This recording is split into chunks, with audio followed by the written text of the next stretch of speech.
ஓம் சாந்தி. எல்லோரும் குஷி குஷியாக இருக்கிறீங்களா? 19/5/2026 சாக்கார முரளி.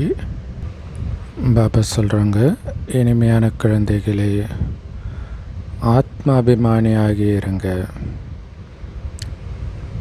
ஸோ நடந்தாலும் சுற்றினாலும் வந்தாலும் போனாலும் உட்காந்தாலும் எழுந்தாலும் நான் ஆத்மான்ற பயிற்சி செஞ்சுக்கிட்டே இருந்தீங்கன்னா ரொம்ப முன்னேற்றம் ஏற்படும் இல்லையா? லைட் ஹவுஸாக இருக்கிறேன் அப்படிங்கிறது அது மைண்டில் இருந்துக்கிட்டே இருக்கணும். ஸோ அப்போ ரொம்ப முன்னேற்றம் வரும்ன்றார் இல்லை? என்ன பண்ணாலும் நான் ஆத்மானே சொன்னார் இல்லையா? சீச்சி உடம்புன்னு சொல்கிறார் இல்லை? ஒரு பிணத்தை பார்க்கும்போது நமக்கு எப்படி அருவருப்பு வருமோ அந்த மாதிரி உடலை பார்க்கும்போது வரணும்.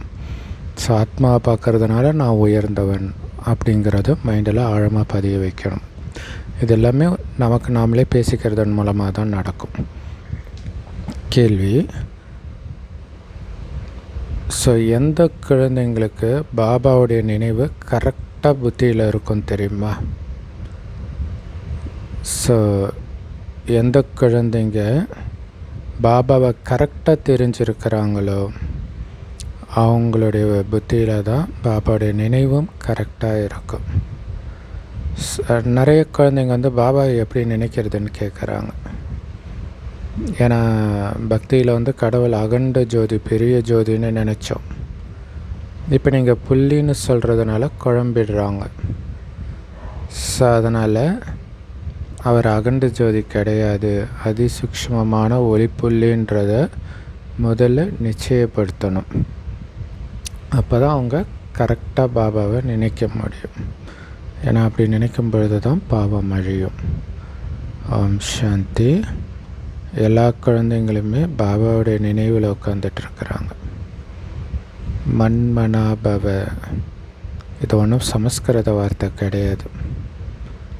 பாபா சகஜ ராஜயோகத்தை கற்றுக் கொடுக்கும் பொழுது சமஸ்கிருத வார்த்தை ஒன்றும் பேசலை. உண்மையிலே இந்த பிரம்மாவுக்கு சமஸ்கிருதம் தெரியவே தெரியாது இல்லையா? பிரம்மாவுக்கு தெரிஞ்ச மொழியில் தானே புரிய வைப்பார். ஸோ அதனால் சிவபாபா ஹிந்தியில் தான் புரிய வைக்கிறார். இந்த ரதத்துக்கு ஹிந்தி, சிந்தி, இங்கிலீஷ் இந்த மொழி தான் தெரியும். ஆனால் பாபா வந்து ஹிந்தியில் புரிய வைக்கிறார். ஸோ அந்தந்த தர்மத்தை சார்ந்தவர்கள் அந்தந்த தர்மத்திற்கான மொழியில் இருப்பாங்க. அவங்கவுங்களுக்குன்னு ஒரு மொழி இருக்கு இல்லையா? முஸ்லீம்கள்னால் அரபு மொழி. ஸோ இந்தியாவில் உருது மொழி பேசுகிறாங்க. ஆனால் இந்தியாவை பொறுத்த வரைக்கும் ஹிந்தி மொழி தான் பிரதானமாக பேசப்படுது எல்லாராலேயும். உருது தெரிஞ்சாலே அவங்களுக்கு ஹிந்தி நல்லாவே தெரியும். ஸோ இந்த மொழியை புரிஞ்சிக்கிறதோ ரொம்ப ஈஸி. சூப்பராக சொல்கிறார் இல்லையா? ஹிந்தி புரிஞ்சிக்கிறது ரொம்ப ஈஸி. இந்த ஸ்கூல் வந்து ரொம்ப அதிசயமான ஸ்கூல். ஸோ இந்த ஸ்கூலுக்கு நீங்கள் பென்சிலு, பேனா, பேப்பர்லாம் எடுத்துகிட்டு வர வேண்டிய அவசியம் கிடையாது. இங்கே ஒரு வார்த்தையை மட்டும் நினைவு பண்ணிக்கிட்டே இருக்கணும். என்னது? தந்தை. தந்தையை நினைவு பண்ணணும். தந்தைன்னு சொல்கிறதில்ல, பாபாவை நினைவு பண்ணணும் ஒளிப்புள்ளியாக. ஏன்னா மனிதர்கள் யாருமே இறைவனை கரெக்டாக நினைவு பண்ணுறதே கிடையாது. அவரை தான் ஈஸ்வரன் பரமபிதான்னு சொல்கிறோம். ஸோ அவரை நினைக்கிறது தான் கஷ்டமான விஷயமாக இருக்குது. ஏன்னா உலகத்தில் எல்லாருமே கடவுளை நினைக்கத்தான் செய்கிறாங்க. ஆனால் அவருடைய சரியான அறிமுகம் கிடையாது யார்கிட்டேயும். ஸோ அதனால்தான் பாபாவே வந்து அவருடைய அறிமுகத்தை கொடுக்கிறார்.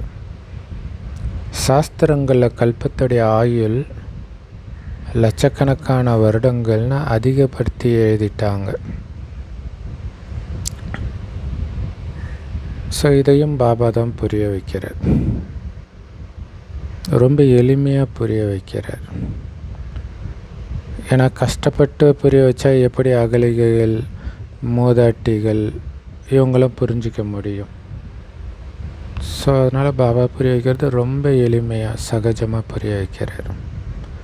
சின்ன குழந்தைங்க கூட புரிஞ்சிக்க முடியும். இல்லை, ஆத்மான்னு ஒன்று வந்து பாபாவை நினைங்க. ஆத்மாவும் புள்ளி, பாபாவும் புள்ளி. இதன் மூலம் ஆத்மா தூய்மை அடைஞ்சு தூய்மையான உலகத்துக்கு போக போகுது. இது எல்லாருக்குமே ஈஸியாக புரியும் தானே. ஏன்னா பாபா அப்படின்னா அப்பா. அந்த வார்த்தை ஒன்றும் புதுசு கிடையாது. சிவனுடைய கோயிலுக்கு போனாலே இவர் சிவத்தந்தை நிராகாரமானவர்னு புத்தியில் வந்துடுது. எல்லா மனிதர்களுமே அவர் அப்பான்னு தான் சொல்கிறாங்க. ஸோ அனைத்து ஆத்மாக்களின் ஒரே தந்தை நான். சரீரத்தில் இருக்கக்கூடிய அனைத்து ஜீவாத்மாக்களும் தந்தையைத்தான் நினைக்கிறாங்க. இல்லை, எந்த தர்மத்தை சார்ந்தவர்களாக இருந்தாலும் கண்டிப்பாக அந்த பரமபிதா பரமாத்மாவை நினைக்கிறாங்க. அவர் பரந்தாமத்தில் வசிக்கக்கூடிய தந்தை. நாம் கூட அங்கே வசிக்கிறவங்க தான். ஸோ இப்போ வந்து அந்த தந்தையை மட்டும் நாம் நினைவு செய்யணும். நாம் தூய்மை அடையணும்னு விரும்புகிறாங்க. ஸோ அதனால தான் தூய்மையற்றவர்களை தூய்மையாக்குபவரேன்னு கூப்பிட்றாங்க பதித்த பாவனா அப்படின்னு. புது உலகம் தூய்மையாக இருந்துச்சு. இப்போ மறுபடியும் அது பழசாயிடுச்சு. இதை யாராவது புது உலகம்னு சொல்லுவாங்களா? புது பாரதத்தில் தான் தேவி தேவதைகளுடைய ராஜ்யம் இருந்தது. சரி, புது பாரதத்துக்கு முன்னாடி என்ன இருந்துச்சு? சங்கம யுகம் இருந்துச்சு. ஸோ இதை ஈஸியாக புரிஞ்சிக்கிற மாதிரி சொல்லணும். ஸோ புதுசுக்கு முன்னாடி பழசு இருந்துச்சு. சங்கமத்தை மனிதர்கள் அவ்வளோ ஈஸியாக புரிஞ்சிக்க முடியாது. புது உலகம் பழைய உலகம் ரெண்டுத்துக்கும் இடையில் சங்கமம்னு சொல்கிறோம். பதித்த பாவனா வாங்க வந்து எங்களை தூய்மையாக்குங்க, நாங்கள் தூய்மையற்றவர்களாக இருக்கிறோம் அப்படின்னு தந்தையைத்தான் சொல்லி கூப்பிட்றாங்க. இல்லை, தூய்மையற்ற எங்களை தூய்மையாக்குங்கன்னு தூய்மையற்ற இந்த பழைய உலகத்தில் தானே கூப்பிடுவாங்க. புது உலகத்தில் எப்படி கூப்பிடுவாங்க? இந்த பாரதம் தூய்மையாக புதியதாக இருந்துச்சுன்னு இப்போ நம்ம புரிஞ்சுக்கிட்டோம். ஸோ பல ஜென்மமாக பதித்த பாவனா வாங்கன்னு கூப்பிட்டுட்டு தான் வந்திருக்கிறாங்க. ஸோ தூய்மையற்ற உலகம் எப்போ முடியும்னே அவங்களுக்கு தெரியாது. ஏன்னா கலியுகம் இன்னும் 40,000 வருஷம் நடக்கும் அப்படின்னு சாஸ்திரத்தில் எழுதிட்டாங்கன்றாங்க. ஸோ அப்போ முற்றிலும் அடர்ந்த கார் இருளில் இருக்கிறாங்க. ஆனால் நீங்கள் வெளிச்சத்தில் இருக்கிறீங்க. ஞானச்சூரியன்கிட்ட ஞானத்தை கேட்கறதுனால பாபா இப்போ உங்களை வெளிச்சத்தில் கொண்டுட்டு வந்திருக்கிறார். 5000 வருஷத்தில் இந்த சிருஷ்டியின் சக்கரம் முடியுது. இது வந்து நேற்றைய விஷயம். ஸோ உலகமே லட்சக்கணக்கான வருடம் கல்பத்தின் ஆயுள் நினைக்கும் பொழுது இது வெறும் 5000 வருஷம்தான் நம்ம தெரிஞ்சுக்கிறோம்.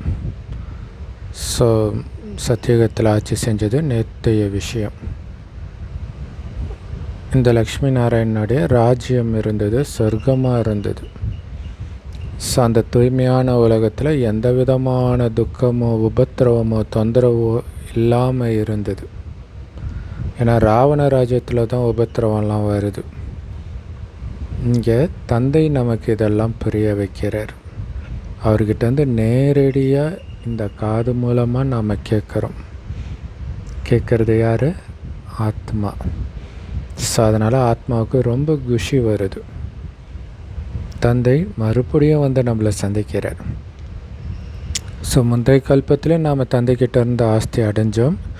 மறுபடியும் ஆஸ்தியை கொடுக்கறதுக்காகத்தான் பாபா வந்திருக்கிறாரு. என்னை நினைவு பண்ணுங்கன்னு சொல்கிறார். ஸோ இதில் வந்து எழுத வேண்டிய விஷயமோ படிக்க வேண்டிய விஷயமோ எதுவும் கிடையாது, நினைக்க வேண்டிய விஷயந்தான். ஸோ யாராவது வந்தாங்கன்னா நீங்கள் எதுக்கு வந்திருக்கிறீங்கன்னு கேட்குறோம். இங்கே இருக்கிற மகாத்மாவை சந்திக்கிறதுக்காக வந்திருக்கிறோன்னு சொல்லுவாங்க. ஏன் அப்படின்னு கேட்கணும். உங்களுக்கு என்ன வேணும், ஏதாவது தர்மம் தேவையான்னு கேளுங்க. சன்னியாசினா ரொட்டி துண்டு தேவை. சன்னியாசிகள்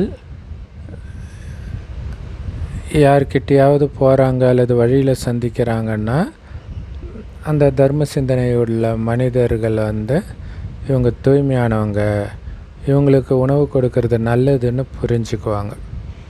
ஆனால் இப்போ யாருமே தூய்மையாக இல்லை, முற்றிலும் தமோ பிரதானமான உலகம் ஆயிடுச்சு. ஸோ இதில் ரொம்ப ரொம்ப அழுக்கு தான் நிரம்பி இருக்குது.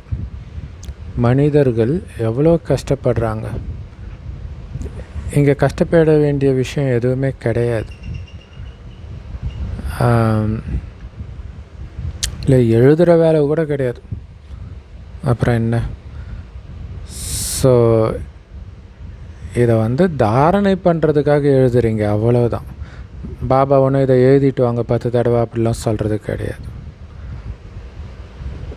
ஸோ மருத்துவர்கள் நிறைய மருந்துகளை ஞாபகம் வச்சுருப்பாங்க. அதே மாதிரி வக்கீலுடைய புத்தியில் கூட அந்த சட்டங்கள் ஞாபகம் இருக்கும். அது மாதிரி நீங்கள் எதை நினைவு பண்ணணும்? ஒரே ஒரு விஷயத்தை, அதுவும் ரொம்ப ரொம்ப ஈஸி. அவங்கள மாதிரி நிறைய மருந்து நிறைய சட்டங்கள் எல்லாம் ஞாபகம் வச்சுக்க தேவையில்ல. ஒரு சிவபாபாவை மட்டும் நினைவு பண்ணுங்கன்னு சொல்கிறோம் இல்லையா? ஒரு சின்ன புள்ளியாக இருக்கிறாரு, அவரை நினைவு செய்யுங்கன்றோம். அவர் எப்படி வருவாருன்னு கேட்குறாங்க. ஏன்னா இது நம்மளை தவிர வேறு யாருக்கும் தெரியாது இல்லையா? ஏன்னா ஈஸ்வரன் எங்கன்னு அவங்கக்கிட்ட கேட்டால் அவர் பேர் ரூபத்துக்கு அப்பாற்பட்டவர் அல்லது எங்கும் நிறைந்தவர்னு சொல்லிடுறாங்க. சபை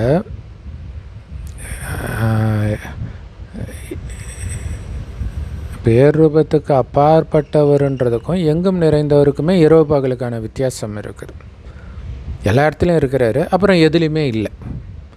பேர் ரூபத்துக்கு அப்பாற்பட்டவர்னா எங்கேயுமே இல்லைன்னு அர்த்தம், அப்புறம் எல்லா இடத்துலையும் இருக்கிறாருன்னு சொல்கிறாங்க. ஸோ அர்த்தம் புரியாமல் சொல்லிகிட்டு இருக்கிறாங்க. ஸோ பேர் ரூபத்துக்கு அப்பாற்பட்ட எந்த பொருளும் கிடையாது. இன்னொரு பக்கம் நாய் பூனை எல்லாத்துலேயும் பரமாத்மா இருக்கிறாருன்னு சொல்லிடுறாங்க. ஸோ ரெண்டுமே ஒன்றுக்கு ஒன்று நேர்மாறான விஷயங்கள், முரண்பட்ட விஷயங்கள். ஸோ தந்தை தன்னுடைய அறிமுகத்தை கொடுத்துட்டு தந்தையான என்னை நினைவு பண்ணுங்கன்னு சொல்கிறார் இல்லையா? எப்படி இருக்கிறேன்றதெல்லாம் அறிமுகம் கொடுத்துட்டு தான் நினைக்க சொல்கிறார். ஸோ சகஜ ராஜயோகம்னு சொல்கிறாங்க இல்லையா? பாபா சொல்கிறாரு, யோகம்ன்ற வார்த்தையை தவிர்த்துடுங்க, நினைவு செய்யுங்கன்னு சொல்லுங்கள். இல்லை யோகம்னா அது ஏதோ பெரிய கஷ்டம், அப்போ அதெல்லாம் எனக்கு வருமா? நீங்கள் ஜஸ்ட்டு கடவுளை நினைக்க போகிறீங்க, அவ்வளோதான். இல்லை சின்ன குழந்தை அப்பா அம்மாவை பார்த்தவொடனே ஓடியாந்து கட்டி பிடிச்சிக்குது இல்லை? அந்த குழந்தை இது என்னோடய அப்பா அம்மா தானான்னு யோசிக்குமா? ஸோ அதனால் இதில் யோசிக்க வேண்டிய விஷயம் எதுவுமே கிடையாது. நீங்கள் சிவபாபாவை நினைக்கணும், ஏன்னா அவரை கட்டி பிடிக்க முடியாது, உடம்பு கிடையாது. அப்போ புத்தியினால் அவரை நினச்சிக்கிட்டே இருக்கணும், அவ்வளோதான். இவர் இங்கே கடவுள் இல்லை, எங்ககிட்ட தான் வருவார்னு சங்கர் பார்ட்டி அங்கே ஒரு சந்தேக புத்தியை உருவாக்கி விட்டுறாங்க. இவ்வளோ ஞானத்தையும் கொடுக்குற ஒரு கடவுள் இல்லையா, எங்ககிட்ட கடவுள் வருவாருன்றதான் அவங்க ஞானமே. ஸோ தலைகீழே நிறைய விஷயத்த சொல்லிட்டு பரிதாபமாக இருக்குது. ஸோ இங்கே நீங்கள் சிவபாபாவை மட்டும் நினைவு பண்ணணும், அவ்வளோதான். ஸோ பக்தி மார்க்கத்தில் கூட சிவனுக்கு மலரால் அர்ச்சனை பண்ணும், மலரால் அலங்காரம் பண்ணும். ஸோ சோமநாதர் கோயில் எவ்வளோ பெருசாக கட்டி இருக்கிறாங்க. பிறகு முகமது கஜினி கொள்ளையடித்தார். ஸோ சோமநாதர் கோயில் பாரதத்தில் ரொம்ப புகழ் வாய்ந்தது. ஏன்னா உலகத்திலே கட்டப்பட்ட முதல் கோயில் அது, சிவனுடைய கோயில் அது. அதனால் முதல்ல சிவனுக்குத்தானே பூஜை நடக்கணும், அதனால தான் முதல்ல சிவன் கோயிலை தான் கட்டுறாங்க. ஸோ இப்போ தான் குழந்தைங்களுக்கு இதெல்லாம் புத்தியில் வர வைக்கிறார் பாபா, புரிய வைக்கிறார். ஸோ அரை கல்பமாக பூஜை பண்ணிங்க, ஆனால் இது வெறும் ஜடச்சித்திரம் தான்னு உங்களுக்கு தெரியல. கண்டிப்பாக அவர் உயிரோட்டமாக வந்திருக்கணும் இல்லையா? அதனால தானே வருஷம் சிவ ஜெயந்தி கொண்டாடுறாங்க. சிவபரமாத்மாவை நிராகாரர்னும் சொல்கிறாங்க. பாபா சொல்கிறாரு, நாம் கூட நிராகாரமானவர்கள் தான், அது ஆத்மாக்கே தெரியும். இப்போ நீங்கள் ஆத்ம அபிமானி ஆகுறீங்க. ரொம்ப ஈஸி, ஜஸ்ட் நான் கண்ணுக்கு தெரியாத ஆத்மான்னு புரிஞ்சுக்கோங்க. அதேமாரி கண்ணுக்கு தெரியாத பரமாத்மா தான் என்னுடைய அப்பான்னு புரிஞ்சுக்கோங்க. ஆனால் அவர் ஞான கடலாக சுகக்கடலாக பதித்த பாவனராக இருக்கிறார். அவருக்கு நிறைய மகிமை இருக்குது. ஸோ அந்த அளவுக்கெல்லாம் பிரம்மா விஷ்ணு சங்கரருக்கெல்லாம் மகிமைகள் கிடையாது. ஸோ அப்போ எல்லா புகழும் ஒருவனுக்குன்ற மாதிரி அந்த ஒருவருடைய மகிமையைத்தான் எல்லாரும் பாடுறாங்க. ஏன்னா பாபா தானே நமக்கு ஆஸ்தி கொடுக்குறாரு. மகிமைக்குரியவர் அவர் தானே. லௌகீக தந்தை குழந்தைங்களை வளர்த்து பெரியவங்கள ஆக்குறாரு. ஆனால் அவர் ஞானம் சொல்லி கொடுக்கறது கிடையாது. படிப்புக்காக ஸ்கூலுக்கு அனுப்புகிறாரு. பிறகு வானப்பிரஸ்த நிலை அடைஞ்சோடனே குரு பின்னாடி போயிடுறாங்க. ஸோ அதிலும் குறிப்பாக இப்போல்லாம் சின்னவங்க பெரியவங்க எல்லாருக்கும் குரு வச்சிடுறாங்க. இங்கே சிவபாபாவை நினைவு செய்யுங்க. எல்லோருக்கும் அவரை நினைக்கிறதுக்கு, அதன் மூலம் தூய்மை ஆகிறதுக்கு உரிமை இருக்குதுன்னு பாபா சொல்கிறார். தூய்மையாக இருக்கிறது நம்மளுடைய உரிமைன்ற. எல்லாருமே என்னுடைய குழந்தைங்க தான். ஸோ உங்களையும் சிலர் என்னை நல்ல விதமாக நினைக்கிறாங்க. சிலர் கேட்குறாங்களாம், பாபா நான் யாரை நினைக்கிறதுன்ட்டு, புள்ளியை எப்படி நினைவு செய்கிறதுன்னு கேட்குறாங்க. ஸோ அதனால் அவங்க பெரிய உருவத்தில் நினைக்கிறாங்க.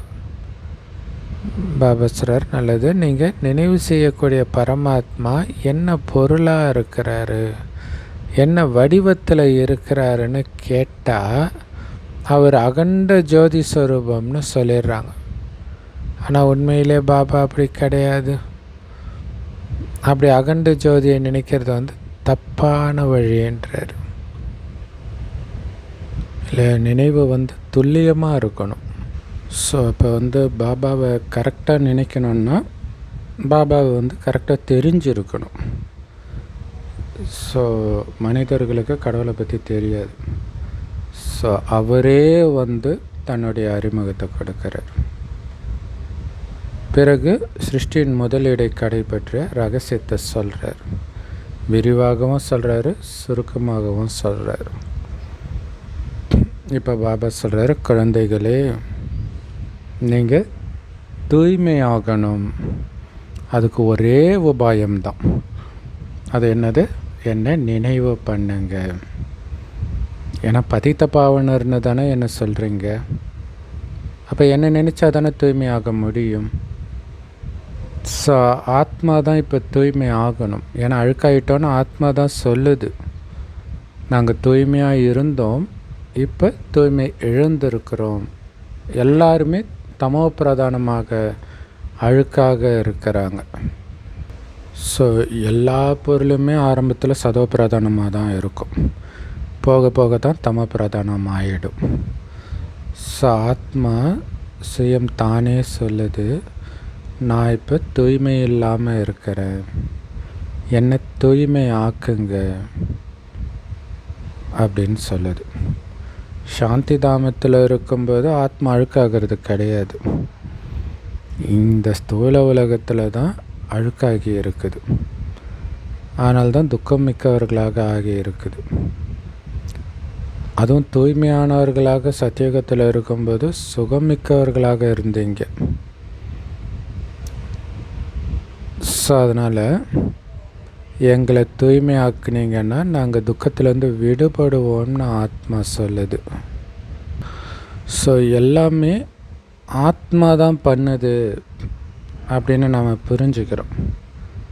ஸோ நீதிபதியாக வக்கீலாகலாம் ஆத்மா தான் ஆகுது.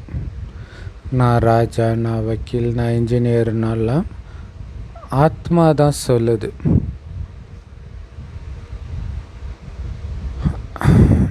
ஸோ இப்போ நாம் இந்த உடம்பை விட்டுட்டு இன்னொரு உடம்பை எடுக்கணும் அப்படின்ற நினைவில் இருக்கிறதுக்கு பேர் தான் ஆத்ம அபிமான நிலை. இல்லையா? நான் ராஜா எல்லாம் சொல்கிறது ஆத்மா தான், எல்லா வேலையும் செய்கிறது ஆத்மா தான், இந்த உடம்பை விட்டு இன்னொரு உடம்பை எடுக்க போகிறது ஆத்மா தான், இந்த உணர்விலே இருக்கிறது தான் ஆத்ம அபிமான நிலை. தேகத்தில் இருந்தாலும் ஆத்ம அபிமானியாக இருக்கணும். ராவண ராஜ்யத்தில் எல்லாரும் தேக அபிமானிகளாக ஆகிடுறாங்க. ஸோ இப்போ தான் பாபா நம்மளை ஆத்ம அபிமானியாக ஆக்குறார். இந்த நேரம் ஆத்மா அழுக்காக துக்கம் நிரம்பியதாக இருக்குது.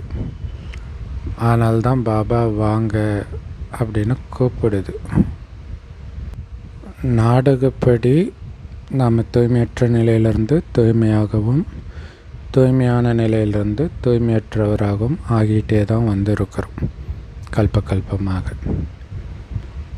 நம்முடைய 84 பிறவிகள் எப்படி நடந்துச்சுன்னு இப்போ நம்ம புத்தியில் பதிவாகிருக்குது.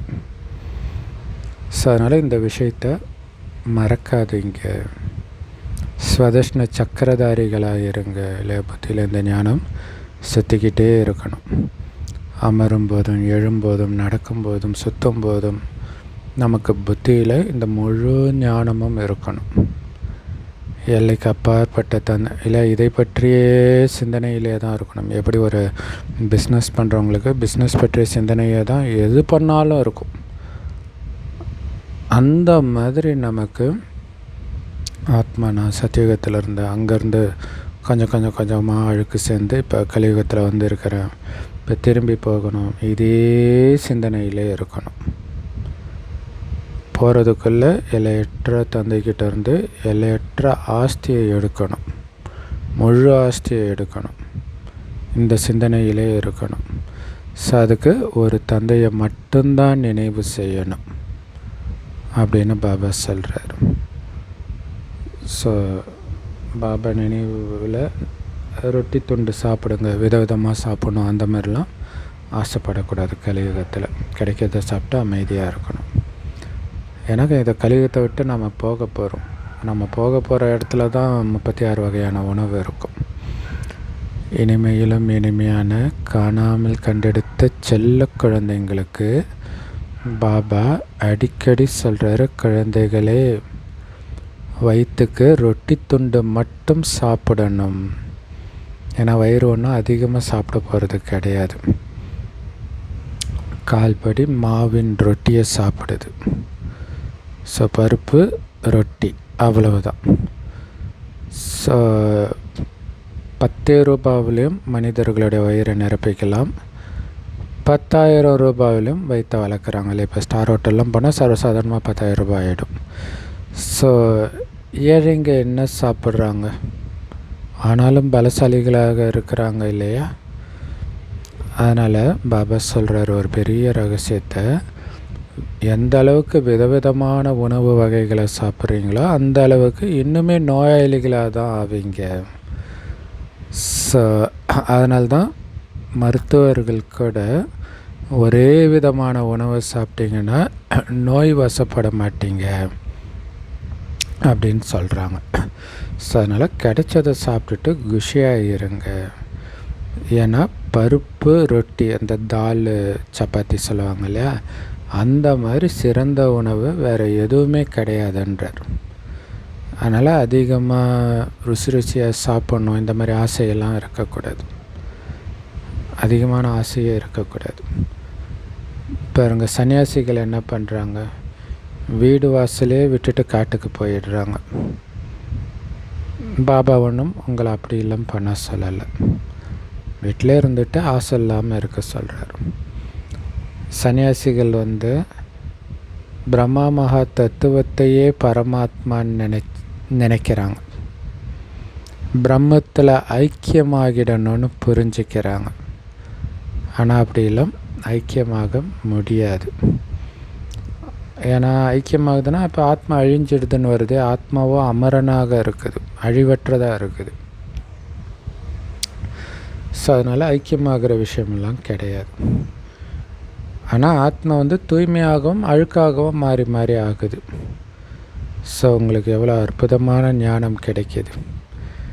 நீங்கள் தான் நீங்கள் செய்கிற காரியத்திற்கான பலனை அனுபவிக்கிறீங்க. இந்த ஞானத்தின்படி ஸ்ரீமத் படி நடக்கிறதுடைய பலனை நீங்கள் தான் அனுபவிக்கிறீங்க சொர்க்கத்தில். பிறகு இந்த ஞானம் மறந்துடும். சொர்க்கத்துக்கு போன பிறகு ஏணியில் இறங்க வேண்டி இருக்கும். இல்லை ஒருவேளை ஞாபகம் இருந்தால் இறங்கி இருக்க மாட்டோமே இல்லையா? இப்போ நம்முடைய புத்தியில் முழு ஞானம் உட்காந்துட்டு இருக்குது. நாம் 84 பிறவிகளை எப்படி அனுபவிக்கிறோம் அப்படின்னு நமக்கு இப்போ தெரியுது. ஸோ இந்த 84 பிறவிகளின் நடிப்பு ஒருபோதும் நிற்காதுன்றார். அது பாட்டுக்கு நடிச்சுக்கிட்டே இருக்கும் ஒவ்வொரு ஆத்மாவும் அதோடைய நடிப்பை. ஏன்னா இது உருவாக்கப்பட்ட நாடகம். Time and tide waits for நன்ன்ற மாதிரி இந்த நாடகமும் யாருக்காகவும் நிற்காது. இந்த நாடகத்தில் இருக்கிற நடிகர்களின் நடிப்பும் நிற்காது. இது சுற்றிக்கிட்டே தான் இருக்கும். பகவான் எப்போ இந்த உலகத்தை உருவாக்குனார், எப்படி உருவாக்குனார், எங்கே உட்கார்ந்து உருவாக்குனார்னு கேட்க முடியாது. அப்படி தான் நான் எல்லா மதமும் சொல்லியிருக்குது. கடவுள் திடீர்னு இந்த உலகத்தை உருவாக்குனார்னு. அப்படி கிடையாது. இந்த உலகம் நடந்தபடியே தான் இருக்குது.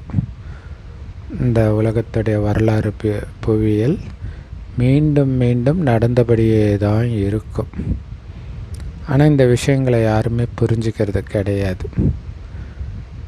நாம் நாடகத்திட்டப்படி வந்திருக்கிறோம். முந்தைய கல்பத்திலையும் வந்தோம், மறுபடியும் நாடகப்படி ராஜ்யத்தை எடுத்துகிட்டு இருக்கிறோம். ஸோ உங்களை தவிர வேறு யாருக்குமே இது தெரியாது, புரிஞ்சிக்கவும் முடியாது. இது எவ்வளோ பெரிய ஆச்சரியம் இல்லையா?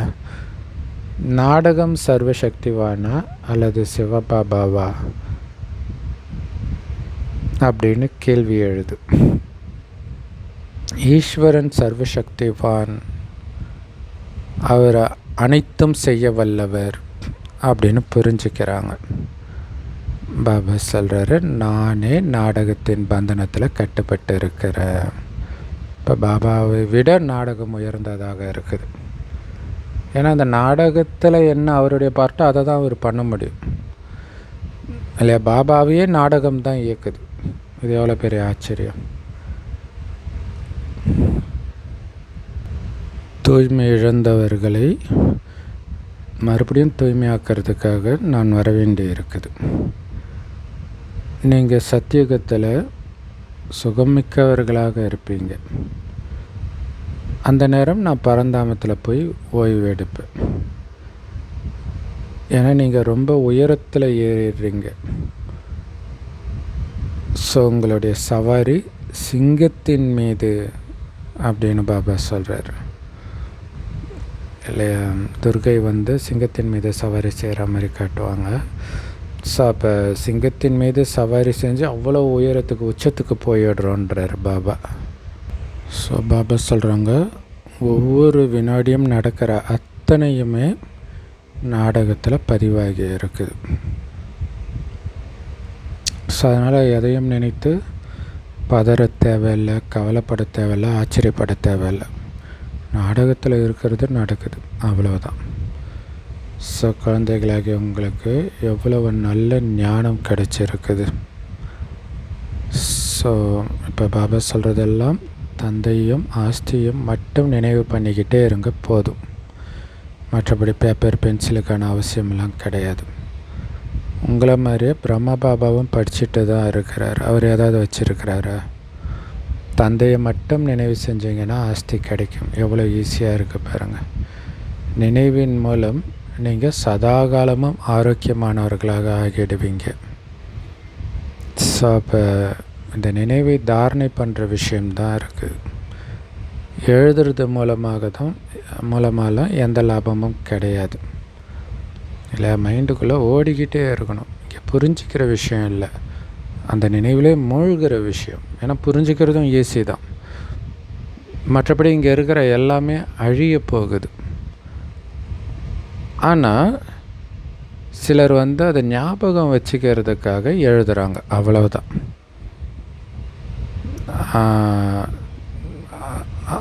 கிராமத்தில் அந்த காலத்துலலாம் பெண்கள் ஏதாவது ஞாபகம் வச்சுக்கணுன்னா முந்தானையில் முடிச்சு போட்டுக்குவாங்களே, அந்த மாதிரி இவங்க எழுதி வைக்கிறாங்க, அவ்வளோதான். ஸோ நீங்களும் முடிச்சு போட்டு வச்சுக்கோங்க இல்லையா? பாபாவை நினைக்கணும் அல்லது இந்த ப்ராக்டிஸில் இருக்கிறேன்னா முடிச்சு போட்டுக்கோங்க. அதை பார்க்கும்போது உங்களுக்கு ஞாபகம் வரட்டும். ஏதாவது ஒரு யுக்தியை யூஸ் பண்ணுங்க.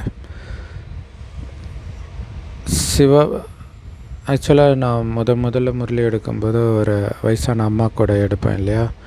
அவங்க பார்த்திங்கன்னா சாப்பிட்றது ஒரு பெஞ்சில் உட்காந்து சாப்பிடுவாங்க செவத்துக்கு முன்னாடி.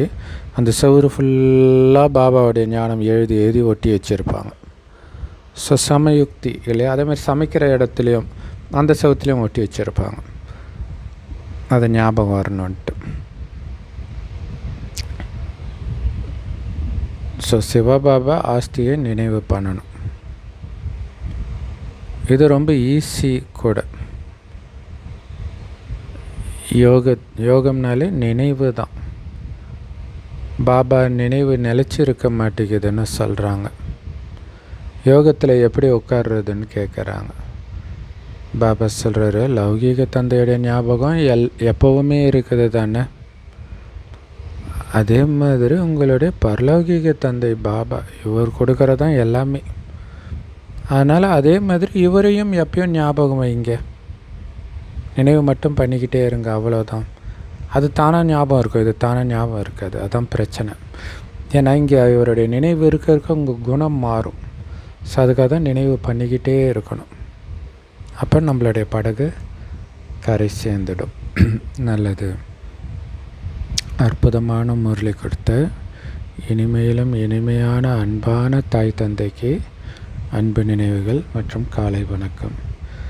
பாபா சொல்கிறாங்க, ஸ்வதர்ஷ்ண சக்கரதாரியாகி 84 பிறவிகளின் சக்கரத்தை புத்தியில் சுற்றிக்கிட்டே இருக்கணும். எல்லைக்கு அப்பாற்பட்ட தந்தையையும் எல்லைக்கு அப்பாற்பட்ட ஆஸ்தியையும் நினைவு பண்ணிக்கிட்டே இருக்கணும். அதன் மூலமாக தான் எல்லைக்கு அப்பாற்பட்ட ஆஸ்தி அடைய முடியும். ஸோ கண்டிப்பாக தூய்மையானவராக ஆகணும். எந்த பொருள் மேலேயும் ஆசை வைக்கக்கூடாது. விதவிதமாக சாப்பிட்ணும், விதவிதமாக ட்ரெஸ் போடணும், இங்கே சுற்றணும் அங்கே சுற்றணும், இந்த மாதிரி ஆசை இருக்கக்கூடாது. ஸோ எது கிடைக்குதோ அதை வச்சுட்டு மகிழ்ச்சியாக இருக்கணும். ரொட்டி தொண்டு கிடைச்சாலும் சந்தோஷமாக அதை சாப்பிடணும். பாபாவுடைய நினைவில் இருந்து வரதானம். எல்லாருடைய உள்ளத்தின் ரகசியத்தையும் தெரிஞ்சுக்கிட்டு அனைவரையும் திருப்திப்படுத்தி சதா வெற்றியாளர் ஆகுங்கள். ஸோ அதுக்கு விளக்கம், வெற்றி அடையணும்னா எல்லாருடைய மனதின் ரகசியத்தையும் தெரிஞ்சுக்கணும். ஒருத்தர் வாயிலிருந்து வரக்கூடிய சொல்ல வச்சு அவங்களுடைய இதயத்தை மனசை புரிஞ்சுக்கிட்டிங்கன்னா வெற்றி அடையலாம். ஆனால் மனசை புரிஞ்சுக்கணுன்னா நீங்கள் உள்நோக்கு முகமாக இருக்கணும். எந்த அளவுக்கு உள்நோக்கு முகமாக இருக்கிறீங்களோ அந்த அளவுக்கு ஒவ்வொருத்தருடைய மனசையும் உங்களால் புரிஞ்சிக்க முடியும். அதன் மூலம் அவங்கள திருப்திப்படுத்த முடியும். ஸோ திருப்திப்படுத்துகிறவங்க தான் வெற்றி அடைவாங்க. இது பெரிய ஆச்சரியம் இல்லையா? அவன் ஏன் இப்படி சொல்கிறான் அப்படி சொல்கிறான்னு யோசித்தா தெரியாது. நீங்கள் ஆத்ம உணர்வில் இருக்கிறேன், சக்தி கொடுக்குறேன், இந்த நினைவில் இருக்கும்போது அவங்க சொல்கிறதுக்கு உண்மையாலே என்ன அர்த்தம், அவங்க மனசில் உண்மையிலே என்ன நினைக்கிறாங்க அப்படின்னு புரிஞ்சு அவங்கள திருப்திப்படுத்துவீங்க. அதுக்கேற்ற மாதிரி ஸ்லோகன். ஸோ மெயினாக உள்நோக்கு முகமாக இருக்கணும், ஆத்ம உணர்விலே இருக்கணும். ஸ்லோகன், வைராக்கியம்தான் நிலம். அந்த வைராக்கியன்ற நிலத்தில் எந்த ஒரு எண்ணம்ன்ற விதை போட்டாலும் கண்டிப்பாக அது நல்ல பலனை நல்ல விளைச்சலை கொடுக்குன்ற சூப்பர் பாயிண்ட் இல்லையா? நான் இப்படி ஆகணும்னு நீங்கள் வைராக்கியம் வச்சிட்டிங்கன்னா கண்டிப்பாக அது பலனை கொடுக்கும். வைராக்கியம் இருக்கணும், அதுதான் முக்கியம். நிலம் நல்லா இருந்தால் தானே விதை முளைக்கும் இல்லையா? அவ்யக்த இஷாரா இல்லை, வைராக்கியன்றது நல்ல நிலம்ன்றார், செழிப்பான நிலம் இல்லை. செம்மண்லெல்லாம் பார்த்திங்கன்னா சூப்பராக வளரும், எந்த செடியாக இருந்தாலும் நல்ல சுவையாகவும் இருக்கும். அவ்யக்த இஷாரா. சதா ஆடாத அசையாத ஒரே சீரான மனநிலையை அனுபவம் செய்யுங்க. சதா ஊக்க உற்சாகத்தோட ஒரே சீரான மனநிலையில் இருக்கணும்னா உங்கள் தொடர்பில் யார் வந்தாலும், ஸ்டூடெண்ட் வந்தாலும் சரி, அல்லது உங்களுக்கு துணை புரியக்கூடிய சகயோகி வந்தாலும் சரி, எல்லாரையும் திருப்திப்படுத்தணும். அப்போ தான் உங்கள் மனநிலை கெட்டு போகாமல் இருக்கும். அவங்க திருப்தியாக இல்லைன்னா உங்கள் மனநிலையும் சேர்த்து கெடுத்துட்டு போயிடுவாங்க இல்லையா? ஸோ அது வரதானத்துடைய கண்டினியூஷன் மாதிரி இருக்குது. அதுக்கு உள்நோக்கு முகமாக இருக்கணும் இல்லையா? ஸோ யாரை பார்த்தாலும் அவங்கக்கிட்ட இருக்கக்கூடிய விசேஷ குணத்தை மட்டுமே பாருங்கள்.